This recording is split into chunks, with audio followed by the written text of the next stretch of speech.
Solo Leveling. O que esse anime que tem conquistado corações até mesmo de pessoas que não assistem animes tem sobre o Evangelho? O que nós podemos ver o Evangelho em Jinho e Solo Leveling?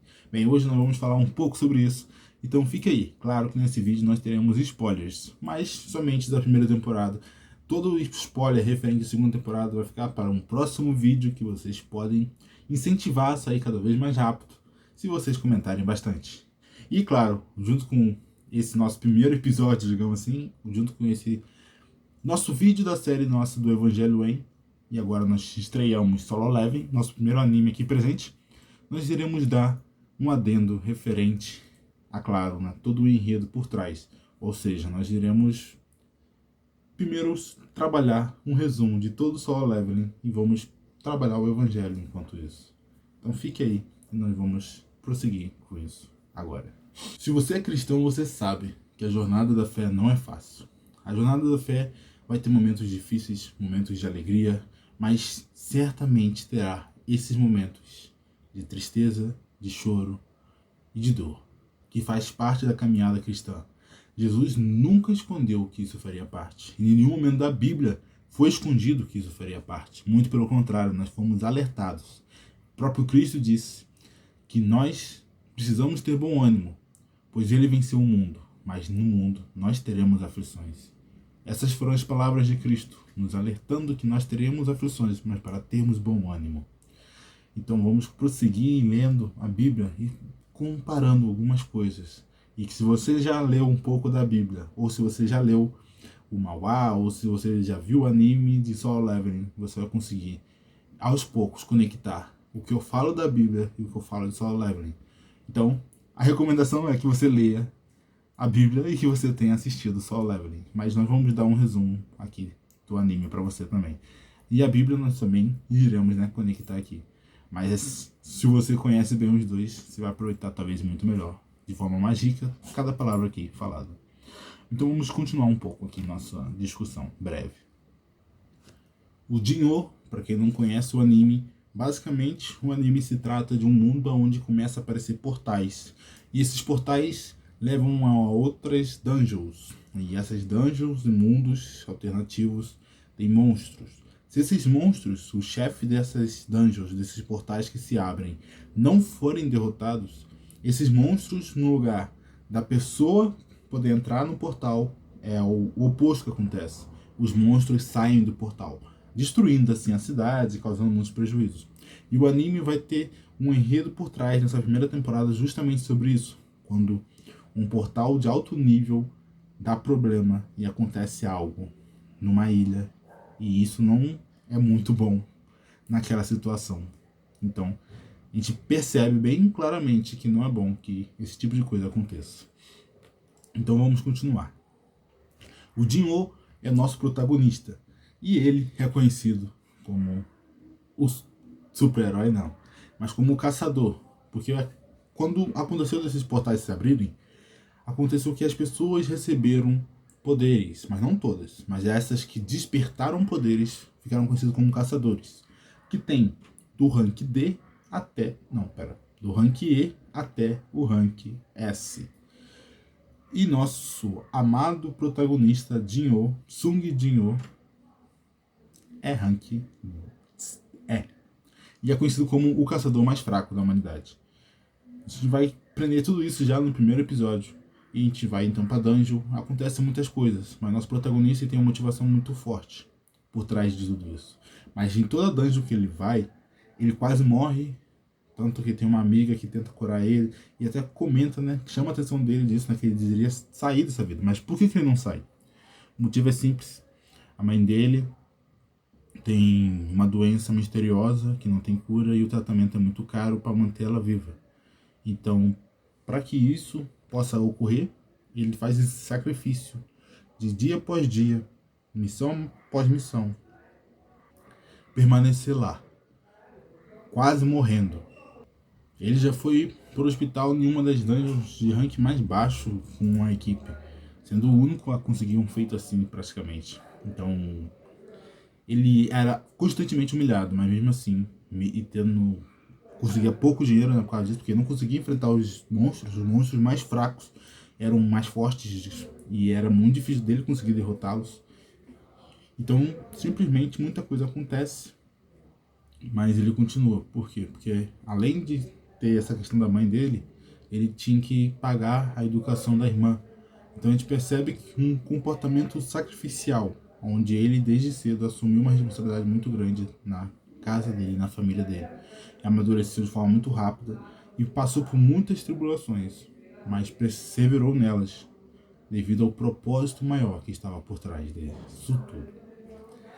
Acontece então que nessa dungeon, desse episódio que você vai ver, acontece algo. Quando eles derrotam um chefe, existe uma outra porta misteriosa.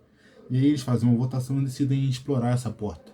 Então existe uma porta gigante que, né, no universo paralelo, as pessoas acabam entrando. Mas no nosso mundo a gente com certeza ia pensar 2 vezes antes de entrar numa porta de 10 metros de altura. Mas enfim, continuamos. O que acontece é que eles entram lá, vê um monte de estátua num salão. E aí começam a ver alguns mandamentos que está escrito lá numa madeira, numa pedra. E tem um ser sentado num trono e tal. E aí tem lá 3 regras, que venere a Deus,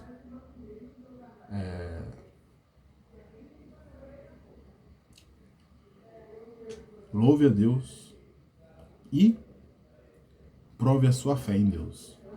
Claro, claro, que esse Deus não é o nosso Deus, né? E isso fica muito evidente quando um cara é pisado, justamente quando ele tenta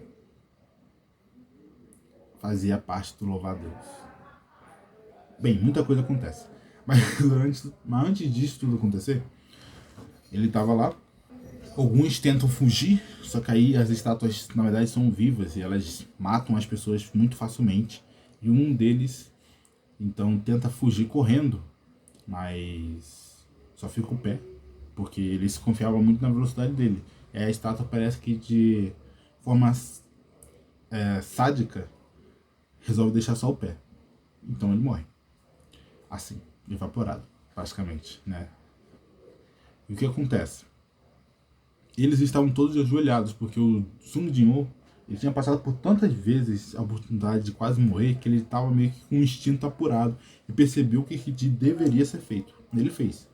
E nisso que ele fez, ele mandou todo mundo abaixar a cabeça, né? Se curvarem. E nessa que se curvaram, nenhum deles foi morto pela estátua que ficava no centro, num trono, que era uma estátua muito poderosa, que fez isso com um outro cara que tentou correr, para tentar fugir de lá da sala, mas fracassou. Acontece muitas coisas, eles conseguem cumprir os requisitos lá, só que aí no final, quando tá na parte lá de prove a sua fé em Deus, eles têm que ficar num fogo, e aí o Sung, né, o Dinho, ele perdeu uma das pernas quando ele estava fazendo o segundo, a parte lá, que era de louvar, que ele descobriu o que tinha que fazer, que tinha que achar umas estátuas lá que tinham uns instrumentos, e os instrumentos não atacavam eles, né, começavam a tocar, enfim. Ele entra então nesses círculos, descobre então que as estátuas começou uma contagem regressiva e elas estão se aproximando, mas se você olhar para as estátuas, elas ficam paradas. Só que aí as pessoas começam a se desesperar e ficam com medo, porque a porta que estava fechada, ela se abre. Então as pessoas podem correr para lá e sair. Só que o Jinho, né, ele estava lá naquela, que talvez fosse uma falsa esperança, né? E realmente, né, faria sentido pensar isso, né, já que a porta se abriu misteriosamente, talvez a pessoa quando passasse pela porta morreria. Não tem como saber essa parte. Mas enfim, muitas pessoas saíram correndo e então chegou um momento que só ficou 3 pessoas. E 3 pessoas não eram suficientes para que olhassem todas as estátuas e as estátuas não se mexessem. O que acontece? O Jinho se sacrifica novamente para a amiga dele, um outro senhor, e aí leva ela, desmaia ela, né, e leva ela, e ele fica lá sozinho. Ele fica lá, as estátuas vêm pra cima dele e bem, matam, né? Dá uma espadada lá, uma espadada aqui, e acontece muitas coisas. Só que aí no finalzinho, quando ele tá morrendo, aparece, né, uma mensagem do sistema dizendo: você aceita se tornar um jogador? Né? Foi te dado a oportunidade de se tornar um jogador, você aceita? E aí ele aparece lá, né? Você tem, sei lá o que, milissegundos pra... Não, caso você não aceite, em alguns milissegundos lá, o seu coração vai parar de bater. Ou seja, ou você aceita ou você morre. Então fica aí, né? Ele aceitou, aí o sistema, depois disso, mudou tudo.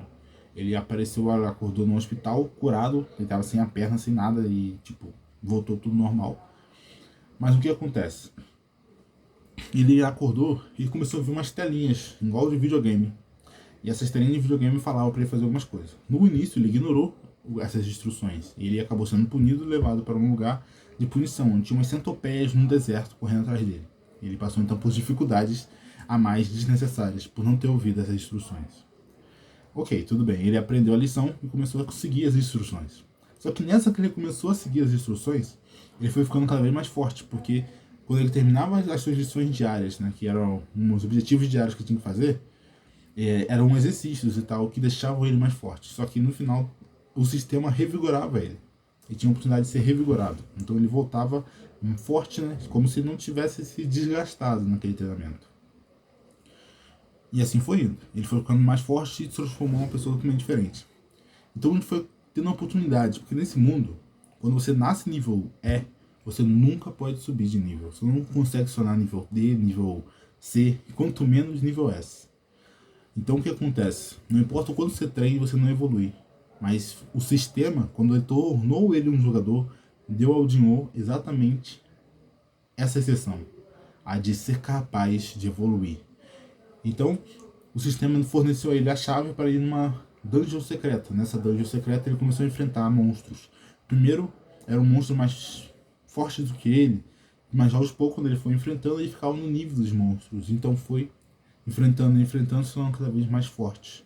E nesse episódio que ele fala isso, justamente, né, que ele precisa se tornar mais forte. E é o que acontece. Então ele vai enfrentando monstros gradativamente mais fortes, até que esses fortes se tornam fracos em comparação de tanto que eles os enfrentam.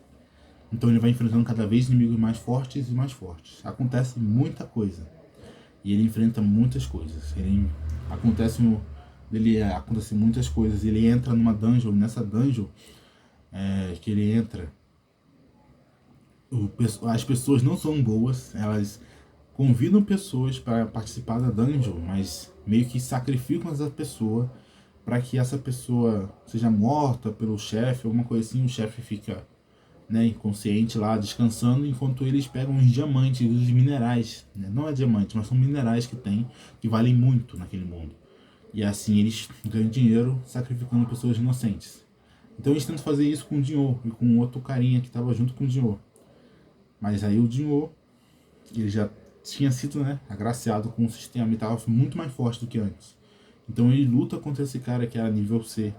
E ele sai vitorioso depois de matar pessoas pela primeira vez que tentaram matar ele, que o sistema força ele meio que a fazer isso, quando ele está em ameaça, o sistema considera isso uma ameaça e ele então ordena que ele reaja àquela ameaça. Então ele reagiu àquela ameaça e salvou a vida do outro carinha lá, que era nível D e que era inocente lá, era uma pessoa lá normal que vai fazer parte, não tão, dependendo, não tão normal, se for avaliar algumas coisas, mas enfim, mas ele estava lá e vai ter um papel importante. Então acontecem outras coisas e outras coisas, ele vai ficando mais forte, vai lutando, e é muito engraçado como isso acontece. A gente vai perceber ao longo do anime, quando a gente está no finalzinho, né, quando ele vai lá para uma dungeon secreta, que ele precisa se tornar mais forte, porque ele descobriu um castelo, uma chave com um castelo, e esse castelo, na porta de entrada tinha um cachorro que quase matou ele, de tão forte que era esse cachorro, e era tipo o cão de guarda de fora do castelo, não era nem entrando ainda direito no castelo, que tem vários andares, e quando ele subisse nesses vários andares, ele tinha a oportunidade de conseguir uma poção que era capaz de curar qualquer doença, ou seja, o sonho dele de curar a mãe poderia se tornar realidade. Então ele correu atrás disso. E então ele sabia que ele precisava ficar mais forte. Então por isso que ele começou a fazer mais missões e tal. Ele ganhou uma outra oportunidade de uma outra chave. Para uma promoção especial. Para ele subir de classe, digamos assim. E se tornar uma outra classe. Então ele aceita essa missão para ele se tornar mais forte. E durante essa missão ele repara que os adversários que ele enfrentou parece parecido com adversários que ele tinha enfrentado antes. Ele enfrentou um caçador que era meio psicopata, que era do governo, entre aspas, que era como se fosse um policial, um promotor, sei lá, uma coisa assim, de alta patente, que estava cuidando de alguns presos que estavam realizando missões, né, para aliviar a pena, porque esses presos eram caçadores e caçadores não existem tantos, então às vezes precisa fazer essas parcerias até com criminosos, para os criminosos pagarem a pena trabalhando nos portais, que como eu disse, não é bom que os portais se abram, porque se se abrirem, eles podem destruir cidades e matar muitas pessoas. Mas esses criminosos eles tinham feito atrocidades com a filha de um homem que estava revoltado, então pagou esse cara, que era, para simplificar, vamos falar que era um policial, né, porque era o membro da associação lá, tipo Homens de Preto, só que versão caçadores, tipo isso. Mas enfim, aí ele tava lá e o que ele não sabia, na verdade, é que isso tudo foi só uma desculpa para ele ser policial. Não policial, vamos falar de caçadores. Aí esse membro da associação de caçadores, na verdade, é psicopata. Então o que acontece? Ele sente prazer, na verdade, em matar as pessoas, não em matar os monstros. Então ele só viu nisso uma oportunidade para fazer exatamente isso. Só que aí quando descobriram que ele estava matando os criminosos, de propósito assim, teve testemunhas, né, que eram as pessoas que foram participar da dungeon que não eram criminosas, ele foi lá e matou essas pessoas também. E aí o Jinho chegou, então ele tentou matar o Jinho também, só que o Jinho já estava mais forte, aí lutou. Esse membro da associação era nível B, então foi uma luta mais difícil, assim, digamos assim, mas o Jinho saiu vitorioso e ficou mais forte, porque sempre que ele derrota alguém, ele fica mais forte. E aí vai indo, vai indo, vai indo. E aí nesse lugar que ele tá, né, que eu falei que é pra ele aprimorar a classe, ele enfrenta muitos inimigos que lembram todas as lutas que ele teve. E isso ele percebe, né, como que vai acontecendo as coisas. E é muito interessante tudo isso, porque ele vai enfrentar então o Cavaleiro Vermelho Igris. O comandante, né, o Capitão Cavaleiro, o Igris lá. O Vermelho Sangue. Que é o título dele lá, um título bem grande lá, é um personagem interessante. E eles lutam, nessa luta, o Igris parece estar sempre na frente, né? Sempre um passo à frente, mas mesmo assim, o nosso protagonista acaba vencendo, de uma forma que você vai ver quando você assistir o anime.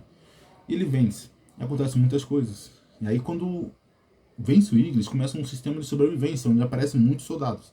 E aí é muitos soldados e o nosso protagonista, as espadas dele não penetram a armadura. Aí nessa ele quase morre. Só que aí ele esqueceu de fazer uma lição. Não esqueceu de fazer as atividades diárias dele. Então ele é punido e enviado para o deserto.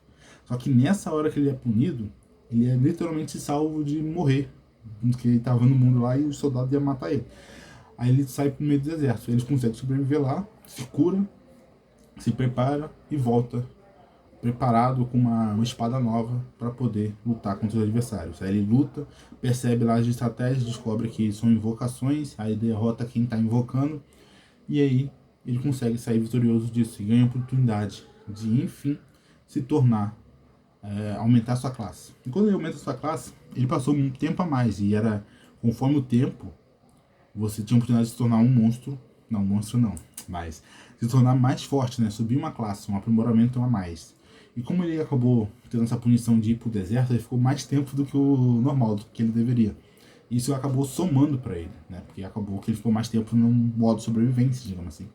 Então todas as coisas cooperaram para ele, digamos assim. O sistema trabalhou a favor dele. E quando tudo isso aconteceu, ele ganhou então o título de Monarca das Sombras. E ele ganhou então a habilidade de ser um necromante, né? Ele no início ele não entendeu o que significaria isso e falou que ele era um lutador, como é que ficaria se ele se tornasse mago, esse tipo de coisa. Então ele meio que deu um afasto disso, né? Mas quando ele tentou rejeitar, o sistema avisou ele a oportunidade grande que ele estava perdendo de expedição, porque era uma classe única e não era outra pessoa que podia fazer aquilo, né? Era uma coisa que era só dele, que era exclusivo dele. E ele então aceitou. Só que aí, no lugar de virar um necromante, ele virou um monarca das sombras. E como monarca das sombras, ele ganhou uma habilidade, né, fazer um exército de sombras, de mortos vivos, digamos assim. Que todo inimigo que ele derrotasse, ele podia extrair a sombra. E essa sombra se erguia como um soldado. Igual era em vida, só que de uma forma de sombra. E assim, tinha algumas regras, né? Que se o seu adversário fosse mais forte do que ele, se ele tentasse erguê-lo como sombra, talvez ele não conseguisse. Ele tinha só 3 tentativas. Então acontecia essas coisas e tal. E ele pode armazenar alguns e tal. Aí ele pode então ter tipo uns 20 soldados no bolso, digamos assim, que ele invoca através das sombras. Então o que ele faz? Ele vai no Igris e invoca o Igris. O Igris rejeita, mas aí no finalzinho ele faz um discurso lá pro Igris, né, a respeito, né, de que o Igris estava defendendo um trono vazio. Então se ele quer alguém a quem dedicar a espada, que dedique a ele. Então o Igris vai e aceita. Aí aceita, tem uma ceninha bonitinha lá de respeito onde o Igris vai. E o Igris, como capitão do soldado e tal, né, faz muito sentido. Ele acaba meio que ficando evidentemente o líder, né, do pilotão dos soldados das sombras que ele conquistou naquele momento.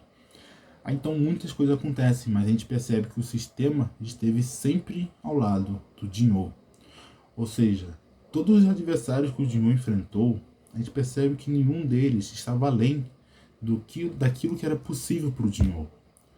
Em outras palavras, se o Jinho enfrentasse o Igris lá no iniciozinho, ele perderia. Mas antes de enfrentar o Igris, ele passou por outras dificuldades.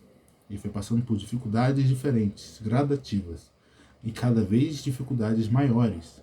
Mas essas dificuldades anteriores ficavam cada vez mais fracas por causa das experiências e da evolução que ele tinha com aquele aprendizado, da dor, do sofrimento que ele passou naqueles momentos. Então tudo aquilo o fez caminhar para evoluir, para alcançar o propósito dele e a coroa no final de toda a luta que ele teve. Mas nós, como cristãos, nossa vida aqui na Terra, nossa batalha aqui na Terra, não é para receber uma coroa de monarca das sombras, mas de co-herdeiros com Cristo, da coroa da vida, da vitória em Cristo, de filhos da luz e não das trevas ou das sombras. Porém, muita coisa a gente pode refletir agora em relação a toda essa história. A gente percebe que o Jinho estava morto quando ele foi se tornar um jogador, praticamente. E nós, antes de Cristo, nós estamos na verdade mortos. Nosso estado atual é o de morte. Mas quando nós encontramos a Cristo, nós enfim recebemos vida. Nós não nos tornamos jogadores. Nós não nos tornamos apenas um jogador. Nós nos tornamos filhos de Deus. Quando nós cremos em Cristo Jesus, confiamos nossa vida a Ele, todos aqueles que creram e o receberam, Deus lhes deu o direito de se tornarem filhos dele. Então nós nos tornamos co-herdeiros de Cristo, filhos de Deus, filhos da luz, embaixadores do reino e do Evangelho. Nós recebemos esse grande privilégio de termos Deus ao nosso lado, dia após dia, de sermos selados pelo Espírito Santo que nos guarda e nos protege. E nós não temos um sistema aleatório com informações. Nós temos um Deus amoroso, rico em compaixão e misericórdia, que se importa conosco e que tem uma coisa que nós precisamos ter fé e entender. Se o próprio sistema parecia, né, ajudar ele com coincidências, né, justo quando ele ia ser derrotado, o sistema manda ele num deserto. E aí nesse deserto ele é fortalecido e consegue derrotar os seus inimigos que o iriam derrotar. Ou seja, uma coisa ruim que se tornou uma coisa boa. Nós não conhecemos os mistérios de Deus, mas não podemos ter certeza. Se o sistema de um anime, se o sistema desse mundo fictício dava ao Jinho inimigos que ele conseguia derrotar e para prosseguir para inimigos seguintes, e esses inimigos seguintes o faziam ser capaz de enfrentar os inimigos que viriam a seguir, imagine Deus. E você quer entender sobre isso? Muito simples. Nós podemos ler aqui nas palavras, nas instruções.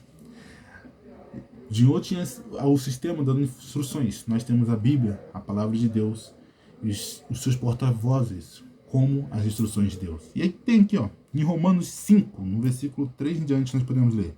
Não somente isso, mas Também nos gloriamos nas tribulações, sabendo que as tribulações produzem perseverança, e a perseverança produz experiência, e a experiência produz esperança. Ora, a esperança não nos deixa decepcionados, porque o amor de Deus é derramado em nosso coração pelo Espírito Santo que nos foi dado. Ou seja, a gente percebe que as tribulações e dificuldades da vida, elas nos aperfeiçoam.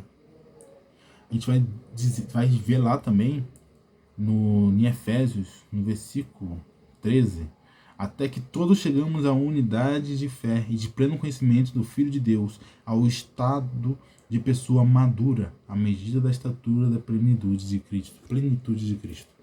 Ou seja, as tribulações, as dificuldades, todas as coisas, essa caminhada da fé que nós iremos passar, vai ter esses momentos estranhos, esses momentos de deserto, que nós somos jogados às vezes para nos livrarmos da morte, de uma morte eterna.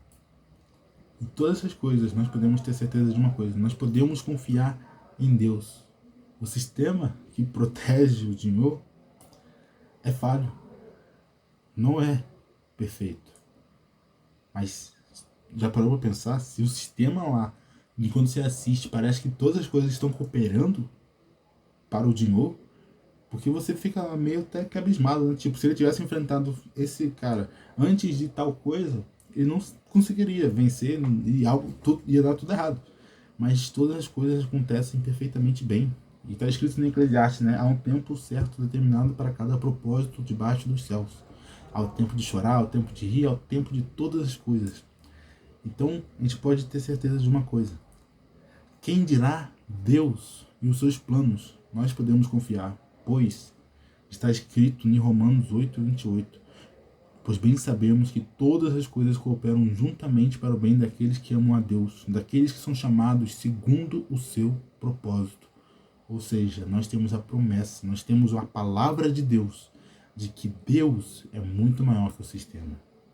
Deus, ele é o grande maestro do que eu chamo de orquestra divina, que tem até um vídeo aqui no canal sobre, onde ele orquestra cada coisa minúscula e que nós consideramos insignificante, mas que ele faz ser grandioso. Nosso Deus é tão grandioso que não precisa fazer uma coisa gigantesca para algo gigante acontecer.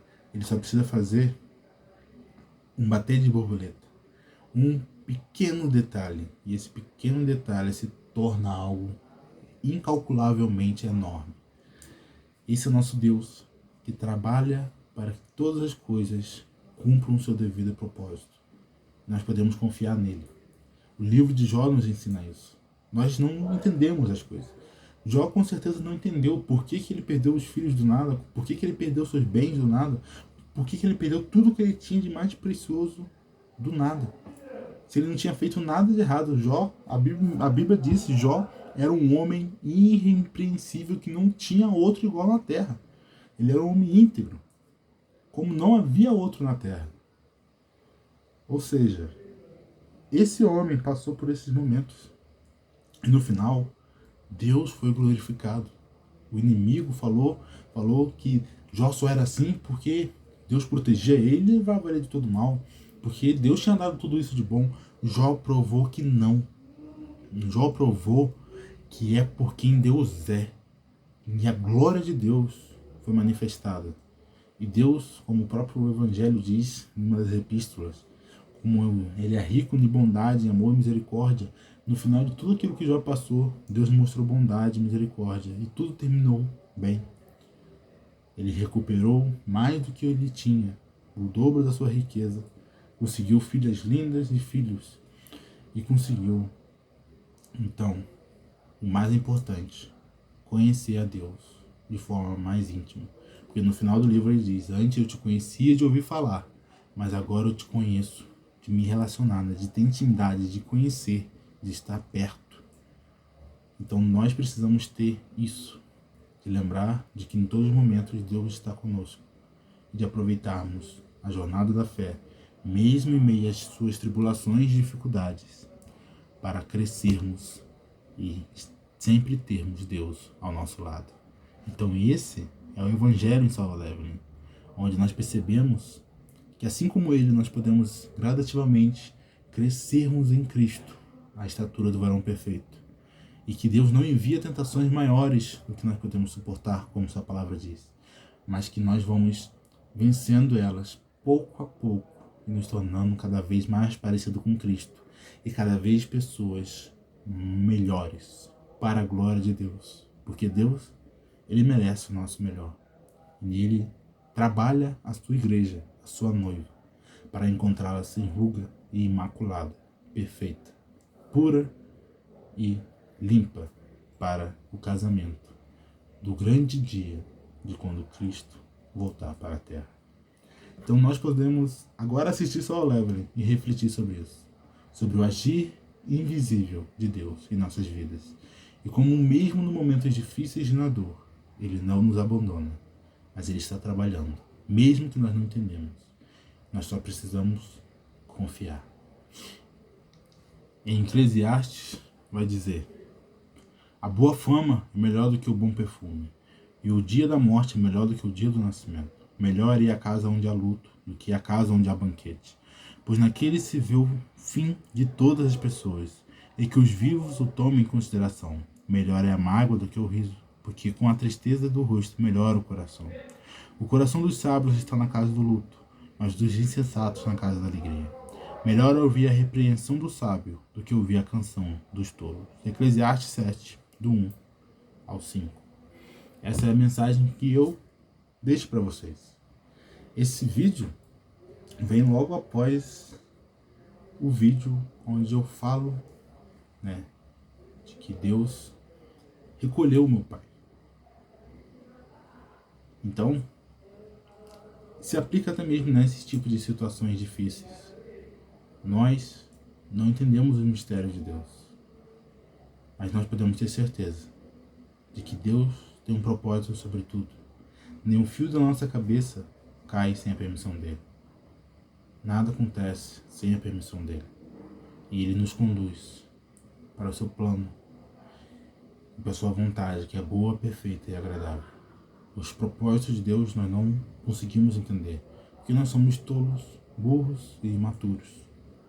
Mas nós precisamos crescer, porque Deus quer que nós não sejamos apenas bebês bebendo leite espiritual, mas quer que nós amadurecemos como adultos no Evangelho de Cristo, como pessoas maduras que dominem as palavras e as instruções para saber os passos a serem seguidos.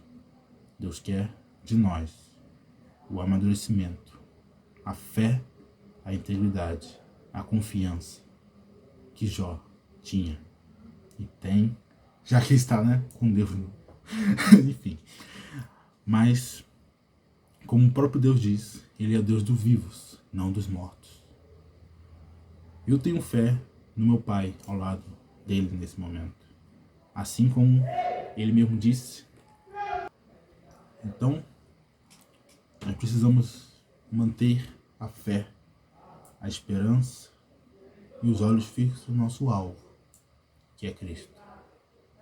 A Apocaradoquia, a ardente expectativa daquilo que é incalculável e sem igual. A esperança viva que é Cristo Jesus, que um dia virá ao nosso encontro e restaurar esse mundo caído na qual nós vivemos. O pecado, ele nos separou de Deus. E o pecado trouxe a morte. E a morte me separou momentaneamente do meu pai. Mas essa é uma reflexão que nós devemos fazer em relação a essa separação. Porque da mesma forma que o pecado então nos separou eu do meu pai, uma vez que ele trouxe a morte, e o pecado nos traz a separação nossa com Deus, nós devemos refletir em relação a isso. Como nós vivemos sabendo dessa separação entre nós e Deus? É a única ponte que nós temos, o único caminho, a verdade e a vida é Cristo. E é por Ele que nós conseguimos essa reconciliação. E nós, como cristãos, como está escrito nas epístolas de Paulo, nos foi dado o privilégio de sermos embaixadores da reconciliação de Deus com os homens por meio de Cristo Jesus, seu Filho, o seu Messias. Então, essa é a mensagem que eu gostaria de estar deixando aqui com vocês. E esse é o Evangelho em Solo Leveling. Que a graça redentora do nosso Senhor Jesus estejam com cada um de vocês, não só hoje, mas para todo sempre.